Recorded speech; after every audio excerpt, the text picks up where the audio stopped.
Alors on va se confier encore au Seigneur dans la prière. On va lui demander que ce matin encore, il nous parle et qu'il le fasse par son esprit. On va prier. Seigneur Jésus, tu nous as promis que tu ne nous laisserais pas orphelins et que d'une façon mystérieuse, tu resterais avec nous jusqu'à la fin du monde. Alors, nous te le demandons, envoie ton esprit sur nous parce que c'est cet esprit qui fait la différence. Lorsque ton esprit vient et touche nos cœurs, il nous révèle qui tu es. Il nous révèle que les mots que tu nous donnes sont des paroles de vérité. Oui, sans ton esprit, Seigneur, nous restons comme morts, incapables de toute vie spirituelle, incapables d'aller jusqu'à toi. Et c'est pourquoi nous avons cette confiance, et tu nous l'as dit, c'est que ton esprit et ta parole agissent ensemble. Et que là où est ta parole, eh bien ton esprit agit également. Alors nous te le demandons. Touche nos cœurs encore en ce jour. Dans le nom de Jésus. Amen. Alors il y a quelques semaines, c'était il y a 2 semaines, on s'était vus, j'étais venu, et on avait découvert, ou redécouvert quand même pour certains d'entre vous, un livre qui a une particularité, c'est le livre qu'on appelle le livre de Ruth. Ruth est un prénom, c'est l'un des 2 livres de l'Ancien Testament qui porte le nom d'une femme. Voilà. Et cette Ruth, elle a une particularité, c'est qu'en plus, elle n'est pas une juive, elle n'est pas une hébreu. Et ce livre, je vous avais posé une colle au début, je vous avais dit, quel est le livre qui commence à Bethléem ? Et là, certains m'avaient dit, les évangiles commencent à Bethléem, etc. Et je disais, oui, mais là, c'est dans l'Ancien Testament. Et oui, ce livre commence, il y a des centaines de villages dans le pays de Judée, et cette histoire se déroule dans le petit village de Bethléem. Dans Bethléem, on avait appris, il y avait une famille qui, pendant les temps de famine, il n'y avait plus rien à manger, ils sont partis dans un pays étranger qui s'appelait le pays de Moab, un pays habité par des païens. Et dans ce pays, eh bien, le malheur les a frappés, la malchance. Ils ont certes trouvé à manger, mais avec le temps, leurs garçons sont morts et le mari est mort également. Et ne resta plus à Naomi, la mère de famille, que ses 2 belles filles. Et au moment où elle a décidé de rentrer chez elle, elle a dit à ses belles filles, « Vous restez au pays de Moab, moi je vais rentrer toute seule dans mon village natal, à Bethléem. » Mais l'une des 2 belles filles, qui s'appelait Ruth, dit à sa belle-mère, « Non, je ne t'abandonnerai pas, je ne te laisserai pas. Tu n'as plus l'âge d'avoir des enfants, je le sais bien. Je n'ai aucune chance de me marier en pays hébreu, je le sais bien. Mais je ne veux pas t'abandonner. Je mourrai là où tu mourras et j'irai avec toi jusqu'au bout. » Et c'est pourquoi Naomi rentra avec sa belle-fille Ruth dans son village de Bethléem. Et nous arrivons au chapitre 2. Je vais vous inviter à lire, on va lire ensemble un extrait du chapitre 2 et on va lire la conclusion du livre au chapitre 4. On va voir ça ensemble. Alors on va lire. Chapitre 2, verset 1. Naomi avait un parent de son mari, quelqu'un de sa famille.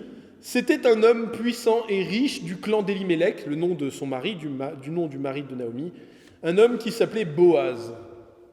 Ruth, la Moabite, dit à Naomi, « Laisse-moi aller ramasser des épis abandonnés dans un champ, derrière la personne aux yeux duquel je trouverai grâce. » Alors Naomi lui dit, « Vas-y ma fille, va. » Ruth alla ramasser des épis de blé ou d'orge dans le champ derrière les moissonneurs, et il se trouva par hasard que la parcelle de la terre appartenait justement à Boaz, cet homme, ce parent du clan d'Elimelech.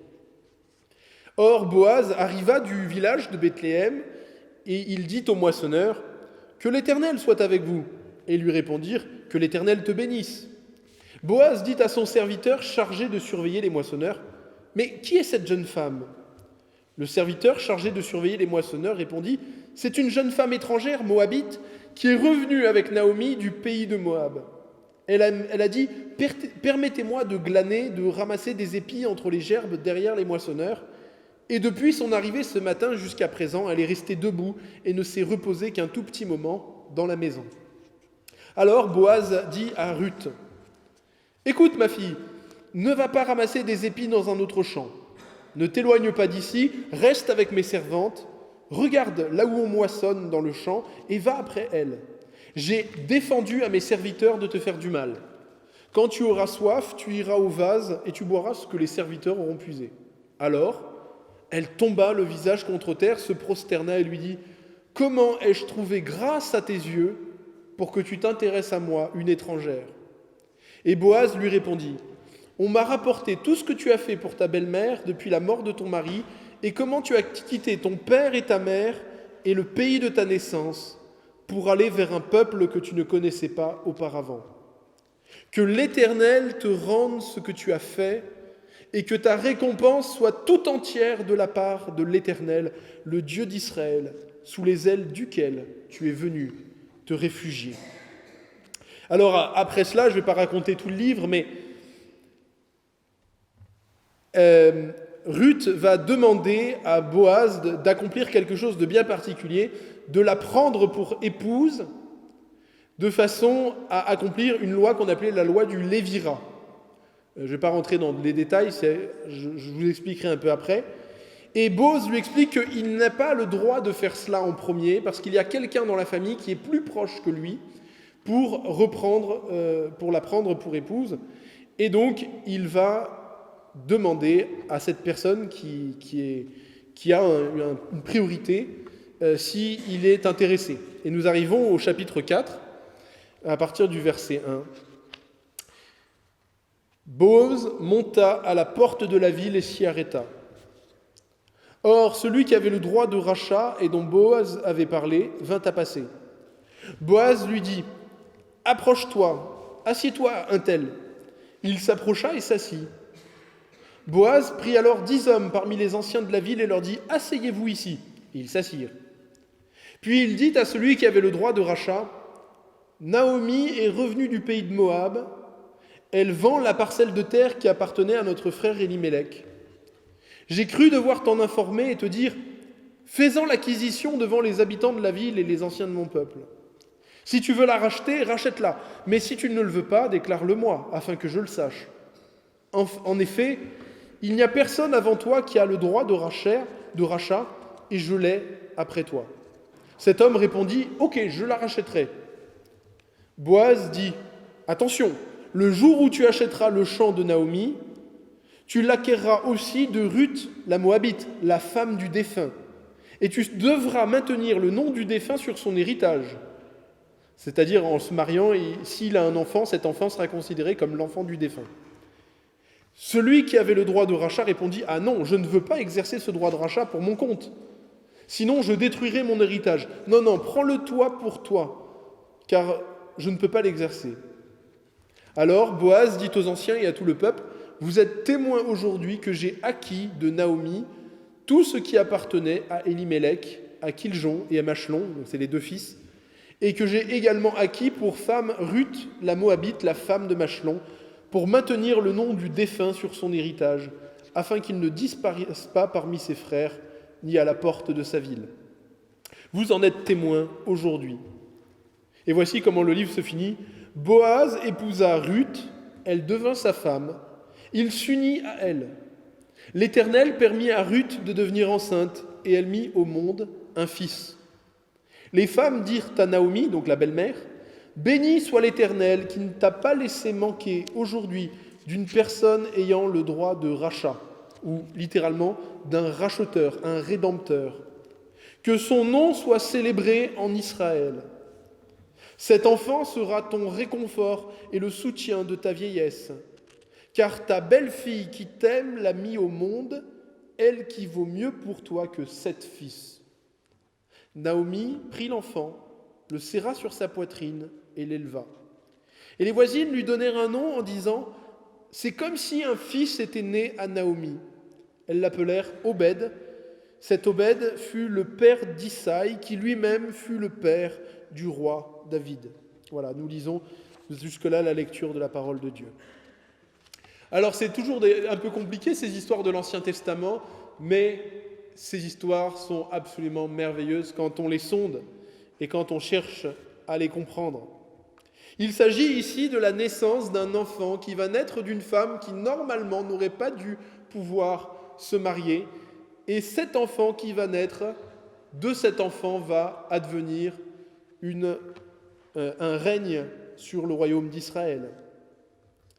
Et cette histoire qui a été écrite il y a très longtemps avant la naissance de Jésus, eh bien, le thème central de cette histoire, c'est un mot qui revient à pratiquement à tous les chapitres, et c'est le mot de rachat. Ce mot rachat, il est utilisé dans tout l'Ancien Testament pour nous parler de Dieu. Dieu dit au peuple hébreu, quasiment à chaque fois qu'il leur parle et qu'il leur donne quelque chose, il leur dit « Je suis votre racheteur ». C'est même de là d'où vient l'expression qu'on utilise, des fois le terme qui a un peu vieilli, on l'utilise plus trop, le mot rédempteur. Rédempteur, c'est un mot qui, on ne sait plus très bien à quoi ça fait allusion, mais la rédemption, à l'origine, c'est ça, c'est de racheter quelqu'un qui a été esclave, ou de racheter un bien qui a été perdu. Et Dieu dit « Je suis votre Gaal ou Goël, ou votre racheteur », et il le dit. Et par exemple, à Moïse, il dira au peuple hébreu qui a été sauvé de l'esclavage, il leur dira « C'est moi, je suis l'Éternel, et je vous délivrerai de l'esclavage des Égyptiens, je vous rachèterai à bras étendus. Je vous prendrai, vous deviendrez mon peuple, et je serai votre Dieu. » Puis, dans les prophéties, même dans le livre d'Ésaïe, qui est un livre extraordinaire, Dieu dit « Je suis votre racheteur, et un rédempteur, un racheteur viendra pour Jérusalem. Il rachètera ceux qui se repentiront de leurs péchés. » On peut penser encore, par exemple, à ce texte relativement connu, dans l'histoire de Job, qui est pourtant une histoire très ancienne, qui date même d'avant la période de Moïse, où Job dit « Je sais que mon racheteur, mon rédempteur, est vivant, qu'il se lèvera le dernier sur la terre, et que quand ma peau sera détruite, il se lèvera. Quand je n'aurai plus de chair, pourtant, je verrai Dieu. » Cette dimension de ce rachat, de ce Dieu qui rachète, elle est tellement importante qu'elle a des incidences sur la loi que Dieu a donnée à son peuple Israël. Et c'est justement des exemples comme celui-là qu'on a ici dans ce livre. Alors, peut-être commencer par l'un qu'on n'a pas tout de suite, c'est que un des commandements que Dieu a donné à son peuple Israël, c'est de racheter les esclaves. Il a dit qu'il fallait, que c'était un devoir pour tout, à l'époque juif, tout hébreu, de racheter les frères et les sœurs dans la foi qui tombaient dans l'esclavage, qui avaient été obligés de se vendre ou qui avaient été kidnappés et revendus. Et voici ce que dit le livre du Lévitique. Il dit « S'il y a quelqu'un de ton peuple qui devienne tellement pauvre qu'il est obligé de se vendre comme esclave auprès notamment d'un étranger, il y aura pour lui un devoir de rachat. Il faudra qu'un de ses frères ou un membre de sa famille, ou à commencer par le plus proche parent, le rachète. » Et juste après avoir proposé cela, Dieu rappelle aussi, donne un autre droit qui est très important. Il dit « Lorsque je vous donnerai la terre d'Israël, lorsque je vous donnerai un pays, on fera en sorte que la terre, les propriétés que je vous donne, vous ne pourrez les vendre que pendant 50 ans. » Alors ça, c'est un peu bizarre pour nous, vendre une terre que pendant 50 ans. C'est-à-dire que si, dans la famille, vous vendez votre terre parce que vous n'avez plus rien à manger, eh bien, au bout de 50 ans, quoi qu'il arrive, vous récupérez votre terre. Vous ne pouvez pas la vendre définitivement, éternellement. La terre est faite pour vous revenir. Quelque part, ce que vous louez, c'est l'utilisation de la terre pendant 50 ans. Et Dieu avait dit cela, il avait donné une explication, il avait dit « Je vous donne ces droits, ces devoirs, pour que le nombre de familles en Israël ne décline pas. Autrement dit, pour que, qu'il n'y ait pas des familles qui disparaissent. Et il avait rajouté un autre devoir et un autre droit. Il avait dit, si jamais un membre de votre famille meurt sans enfant, alors qu'il était marié, si quelqu'un dans la famille n'est pas marié, il a le droit, et qu'il épouse la veuve, eh bien le premier enfant qui naîtra de cette union, le premier fils qui naîtra de cette union, sera considéré comme étant légalement le fils du défunt. Et Dieu avait expliqué, il avait dit, je vous donne cette loi pour que le nombre de familles en Israël reste le même, pour qu'il n'y ait pas une dispersion du nombre de familles, qu'il n'y ait pas une dispersion des héritages et autres. Et si je vous raconte ces règles un peu compliquées, c'est pour que vous puissiez comprendre le sens de ce livre, justement. Nous sommes ici en présence d'une famille, cette famille, la famille de Naomi, une famille qui a pratiquement été détruite. Il n'y a plus d'espoir pour cette famille. C'est une famille dont le père est mort, dont les 2 fils sont morts, dont l'héritage a été vendu. Et cette Naomi n'a pas le droit de récupérer l'héritage parce qu'il n'y a pas de fils dans cette famille. Il n'y a que elle et sa belle-fille étrangère. Et donc cette famille va s'éteindre. Il n'y a pas d'avenir. Elle est sans héritage et sans héritier.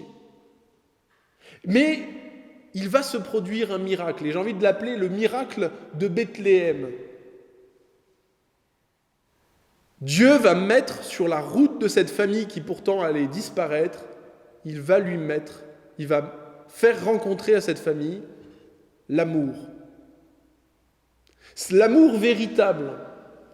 Le livre de Ruth est un livre qui nous parle, à travers cette notion de rachat, il nous parle d'amour. Mais ce n'est pas un amour passionnel, vous voyez, ce n'est pas un amour avec des grands sentiments exprimés, mais c'est un amour concret, réel, pur, désintéressé, et j'ai surtout envie de dire même un amour sacrificiel.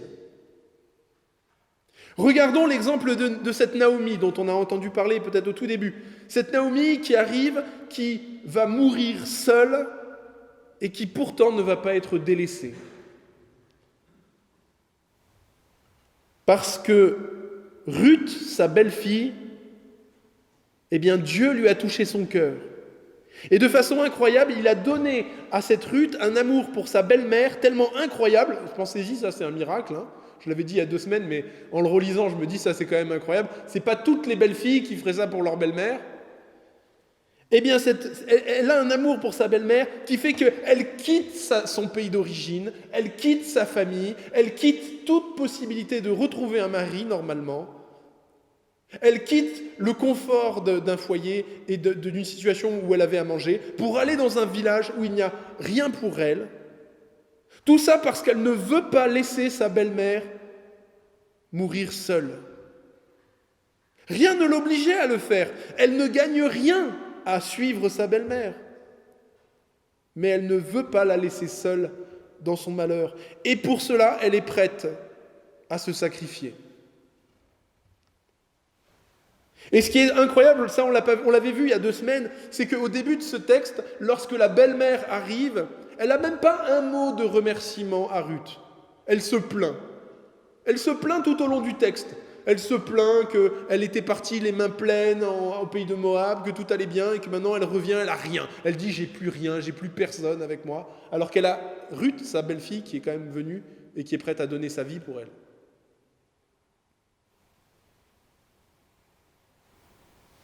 Et pourtant, avec patience, c'est sa belle-fille Ruth qui va aller en plus chercher à manger pour les faire vivre toutes les deux.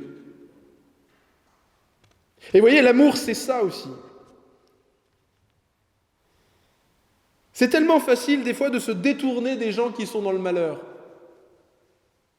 J'ai vu quelqu'un il y a quelque temps qui me partageait sa situation et il m'a dit un des effets les plus inattendus du cancer, c'est que j'ai perdu mes amis, il m'a dit. Les gens avec qui il fréquentait, les gens qui venaient avec lui, les gens qui sonnaient à la maison, d'un coup, quand il a un cancer, plus personne ne vient, plus personne ne sonne, plus personne ne vient le voir. Comme si c'était contagieux. Pareil avec des gens qui ont vécu des accidents graves. Ils y faisaient la fête, ils avaient des copains, ils avaient des amis, ils avaient des petites copines. Pam, accident de voiture, accident grave, plus personne. Ne reste que ceux qui aiment vraiment. Parce que c'est difficile d'être au quotidien avec des gens qui sont dans le malheur. Le malheur ne rend pas attractif, le malheur ne fait pas rigoler, le malheur n'est pas agréable. Mais pour aimer, il faut pourtant être prêt à supporter le malheur de celui qu'on aime. Et c'est le deuxième exemple, après celui de Ruth, c'est encore cet exemple d'un amour qui coûte, qui nous est donné à travers la figure de Boaz.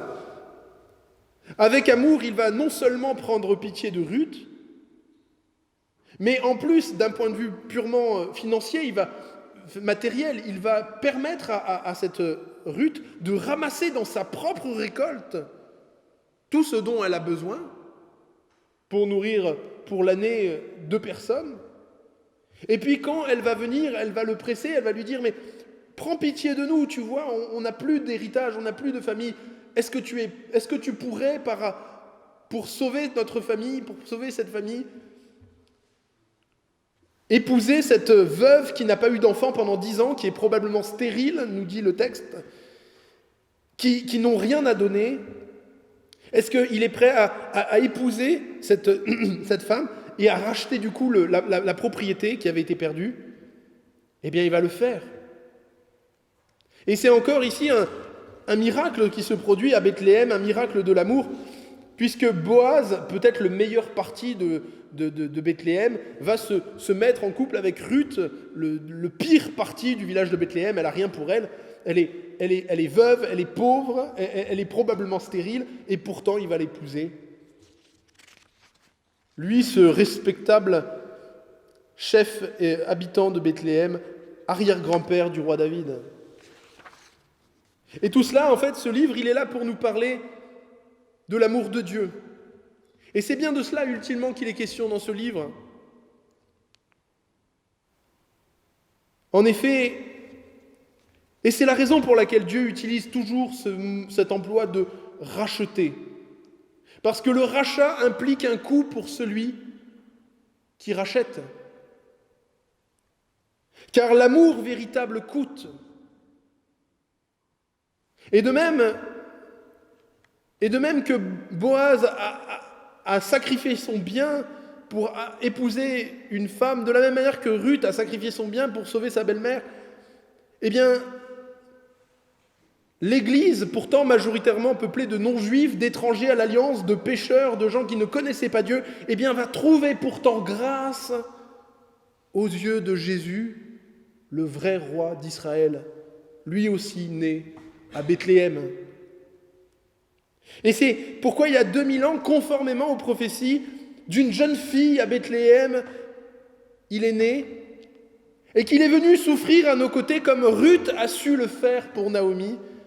Et puis à la croix et au tombeau, le Christ a payé le prix, il a recouvert notre honte, il nous a donné un avenir comme Boaz aux portes de la ville a donné un avenir à la fois pour Ruth, l'étrangère, et pour Naomi, la juive. Oui, l'amour véritable, je l'ai dit, je le redis tellement c'est important, l'amour véritable coûte. Il ne coûte pas à celui qui est aimé, mais il coûte à celui qui aime. Et quiconque a aimé ses enfants ou aime ses enfants sait combien l'amour, des fois, coûte. On se fait du souci pour eux, ils nous prennent du temps, ils nous prennent de l'énergie, ils nous prennent de l'argent, et plus on grandit, et plus ça en prend. Et derrière cet amour qui coûte, c'est l'amour que Dieu a envers nous qui est en vue. Parce que l'amour, c'est cela. Et c'est ce que nous dit la Bible. La Bible nous dit que l'amour qu'a Dieu pour nous est un amour qui lui coûte. Et c'est même la preuve qu'il nous aime pour de vrai, que ce n'est pas que des paroles. Sinon, ce serait comme l'amour de ses amis, mais cet amour fake, où ils sont avec nous quand tout va bien, mais ils ne sont plus là quand on en a besoin. Mais l'apôtre Jean écrit cette phrase, il dit « Mais quant à Dieu, Dieu a tant aimé le monde qu'il a donné son Fils unique, afin que quiconque croit en lui ne périsse pas, mais qu'il ait la vie éternelle. Alors qu'est-ce que ce livre de Ruth écrit il y a 2500 ans? Attendez, plus que ça, oui. Il y a à peu près 3000 ans en fait, ce livre de Ruth. Eh bien, qu'est-ce que ce livre veut nous raconter à nous? Qu'est-ce qu'on peut en retenir? Qu'est-ce qu'il a à dire pour nos vies? Et je crois que la première invitation, c'est que Dieu nous invite à nous, à travers l'exemple de Ruth et à travers l'exemple de Boaz, à nous aussi avoir un amour qui nous coûte pour ceux qui nous entourent. À commencer par ceux qui vivent dans notre foyer. Et puis si c'est déjà le cas, de l'élargir un peu. Et c'est ce que nous dit Jésus. Jésus nous dit, il n'y a pas de plus grand amour que de donner sa vie pour ceux qu'on aime. C'est-à-dire d'avoir de la patience, d'avoir de l'amour désintéressé, d'accepter parfois de perdre pour ceux qu'on aime, de se donner nous-mêmes. Et en fait, paradoxalement, on y gagne quelque chose. On y gagne, mais ce n'est pas par calcul. On y gagne, je crois, aussi le bonheur. Car il y a plus de bonheur à aimer qu'à ne pas aimer. Parce que c'est notre vocation et la raison de notre existence aussi sur cette terre. Et je crois que le bonheur n'arrive à sa complétude vraiment que lorsqu'on arrive aussi, après, à aimer aussi Dieu notre Créateur, à lui rendre un peu de l'amour immense qu'il nous donne. Et c'est pourquoi le roi David, le petit-fils l'arrière-petit-fils de Ruth et de Boaz, dit un jour à Dieu, il dit « Je ne me présenterai pas à l'Éternel pour lui présenter une offrande qui ne m'aura rien coûté. » Et l'apôtre Paul, pour répondre à cela, parce qu'il dit « Mais qu'est-ce qu'on va faire? Est-ce qu'on va offrir des boucs? Est-ce qu'on va offrir des poulets ?» Il dit « Non, il ne s'agit pas de ça. » Il dit « Je vous exhorte, frères et sœurs, à offrir votre vie comme un sacrifice vivant qui plaira à Dieu. Ce sera de votre part un culte dans tout ce qu'il y a de plus raisonnable. »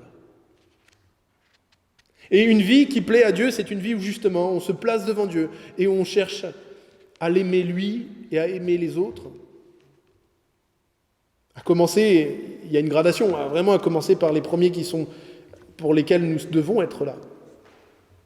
Alors, en ce temps de l'Avent, et je vais conclure là-dessus, souvenons-nous que Dieu est celui qui nous rachète, que son amour coûte, non pas à nous, mais à lui, et qu'il a fait de nous sa famille, qu'il nous a donné un avenir là où nous n'en avions pas. Par lui, par son sang, nous sommes rachetés, pardonnés de nos fautes, conformément à la richesse de sa grâce. Dieu rachète notre vie, et c'est pourquoi la Bible nous dit qu'il nous donne une vie nouvelle. Et que, ultimement, il nous donne même la vie éternelle. Et l'apôtre Pierre dira, « Souvenez-vous que ce n'est pas par de l'argent ou de l'or que vous avez été rachetés de votre ancienne vie, celle que vous aviez héritée de vos ancêtres, mais vous avez été rachetés par le sang précieux de Christ.